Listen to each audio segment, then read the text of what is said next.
Olá pessoal, sejam todas e todos bem-vindos ao canal Filosofia da Psique. Eu sou João Vitor Wróblewski e hoje vou contar para vocês um pouco da história do projeto Filosofia da Psique e o que fizemos ao longo desses 5 anos. Então, recentemente eu coloquei na comunidade aqui do YouTube uma pesquisa questionando se as pessoas gostariam de saber mais a respeito da história, de como surgiu o projeto Filosofia da Psique e do que fizemos ao longo desse tempo.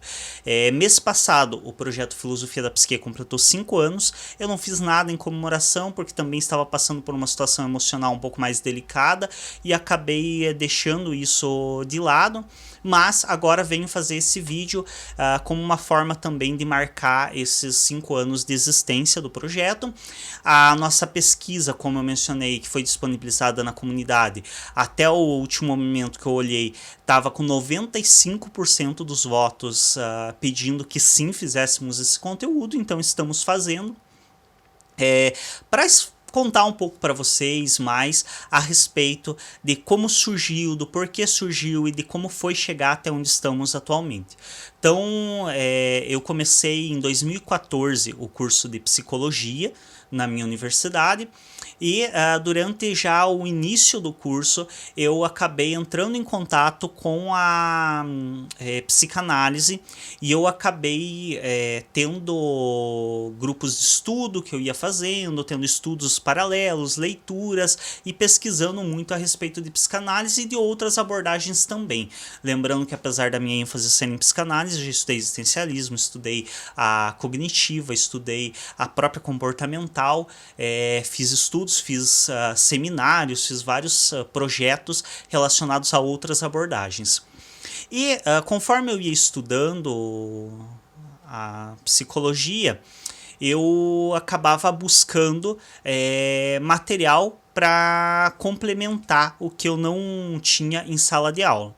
E inicialmente, por mais absurdo que pareça para algumas das pessoas mais jovens que já nasceram com o celular na mão e internet, eu até o início da universidade eu não tinha internet. Quando eu comecei a universidade, se eu não me engano, um pouco depois de ter começado a universidade, que eu passei a ter internet em casa. Mas anteriormente eu não tinha acesso à internet. Eu já tinha computador que eu utilizava para digitar trabalhos, digitar algumas coisas da minha formação anterior em agroecologia, mas eu não possuía acesso à internet. E aí eu acabei tendo acesso à internet. E tendo esse acesso à internet eu buscava artigos, buscava livros em PDF, buscava vários materiais e conteúdos para estar aprofundando os meus estudos, tanto na psicanálise quanto nas outras abordagens. Porém, existiam alguns aspectos que eram um pouco difíceis de início para mim de entender somente com a leitura de artigos e trabalhos científicos. Então eu comecei a buscar outras formas de conteúdo, como por exemplo videoaula, como por exemplo áudio. E eu acabei me decepcionando um pouco na época, porque eu realmente não encontrava muitos conteúdos. Eu encontrava pouco volume de conteúdos e os conteúdos que eu encontrava eram de pessoas que normalmente se utilizavam muito de jargões, de coisas muito específicas da área, que acabavam perdendo o sentido, já que se você busca um conteúdo desse, é porque possivelmente você não entende aquele conteúdo. Se você já entendesse, você não buscaria, até buscaria para ver uma nova visão, tudo, mas de qualquer forma isso deixa um grande público de fora, que é o público que está iniciando naquilo, como eu estava iniciando na psicanálise e iniciando em várias outras pesquisas, como a Gestalt terapia, que eu também pesquisei muito a respeito. Isso fez com que eu me decepcionasse um pouco e rapidamente também percebesse uma falha da internet.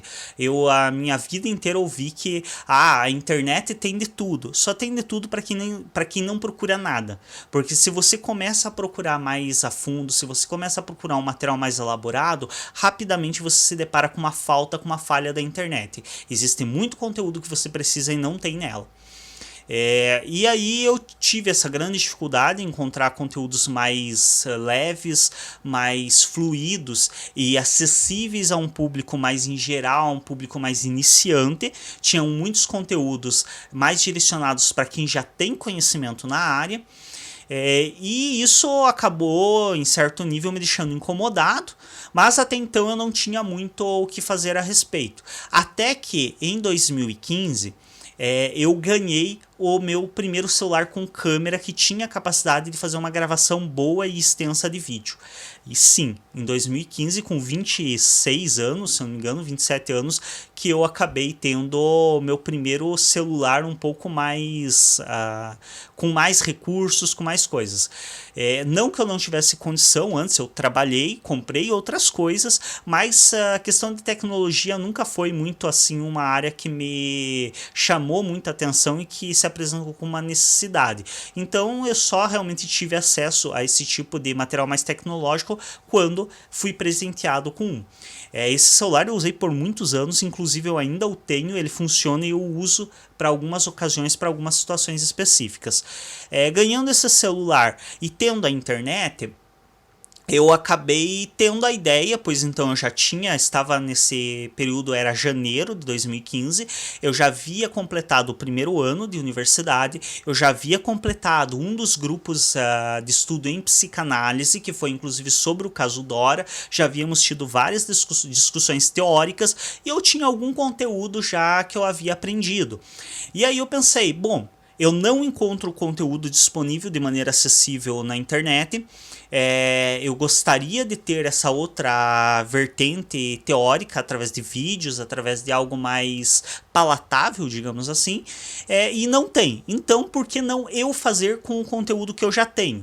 Se eu aprendi alguma coisa, pode ser que existam pessoas que estejam também dispostas a aprender isso, a conhecer, a ter a perspectiva que eu consegui desenvolver a partir dos estudos. E aí eu peguei esse novo celular que eu havia ganho e gravei um vídeo de 10 minutos, um pouco mais, a respeito de psicanálise. Só que, claro, como eu nunca havia gravado vídeo, eu recentemente tinha lidado com celular, não conhecia suas configurações, não conhecia formato de vídeo, nada dessas questões, desses aspectos, eu gravei com ele na vertical. O que, quando eu fui transferir para o computador, acabei descobrindo que não era muito legal desse modo, já que isso acabava fazendo com que o vídeo permanecesse deitado, ficasse numa posição incorreta. E eu gravei do jeito que a câmera estava configurada. E aí eu descobri que esse vídeo de 10 minutos ficou com 1 GB de tamanho, literalmente, porque ele ficou gravado em HD. Só que detalhe, nessa época a minha internet era de 500 KB. Sim, 500 KB, meio mega. Um pouco menos de meio mega.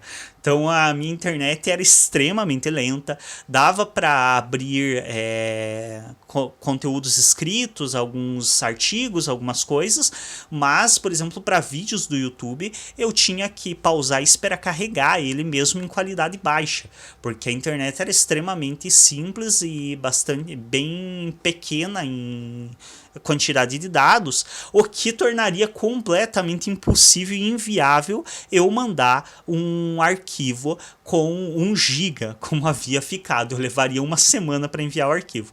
Então eu acabei descartando na época esse vídeo, até mesmo porque eu não tinha muito lugar para armazená-lo e porque não tinha também muito o que fazer com ele, já que eu não teria como enviá-lo. Acabei descartando esse vídeo, aí entendi que eu tinha que gravar com o celular na horizontal e não na vertical, para que tanto preenchesse a tela toda do YouTube, ficando mais estético, quanto também para que a minha posição ficasse adequada, para que não ficasse a imagem deitada. E aí então reduzi a qualidade da câmera, porque entendi que naquela qualidade não teria possibilidade. Tanto é que por isso muita gente no começo do canal se queixava muito da qualidade da imagem, que a resolução era ruim, até comentava comigo, por que você não compra uma câmera melhor? Se a gente fizer uma vaquinha para comprar uma câmera melhor para você gravar. E aí eu explicava para as pessoas, o problema não é a minha câmera.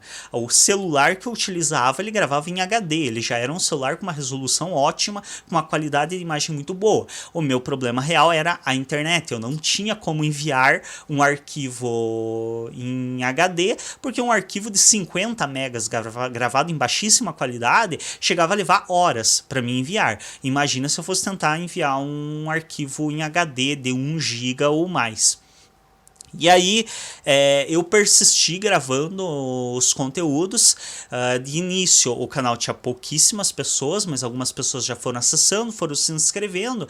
E nesse mesmo período eu tive a curiosidade de conhecer pessoas diferentes em salas de bate-papo, em sites que promovem conversas entre pessoas desconhecidas.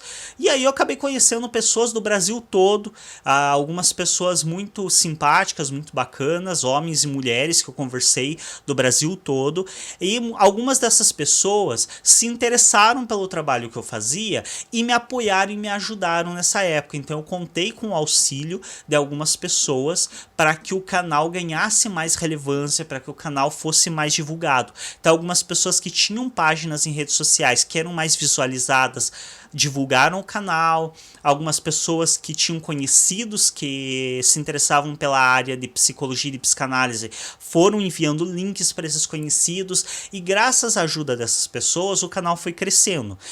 Nesse período também uma dessas pessoas que eu tive contato é uma pessoa bastante inusitada e bastante interessante, que até hoje eu mantenho contato com ela, converso com ela, que ela foi muito importante pro crescimento do canal.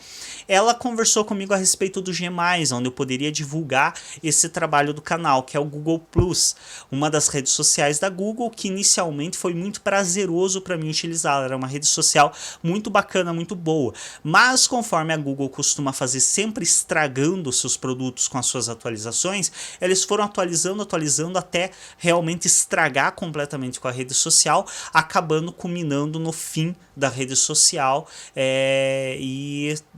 realmente se encerrou o G+, e nós, como consequência, tivemos que encerrar a página que tínhamos lá.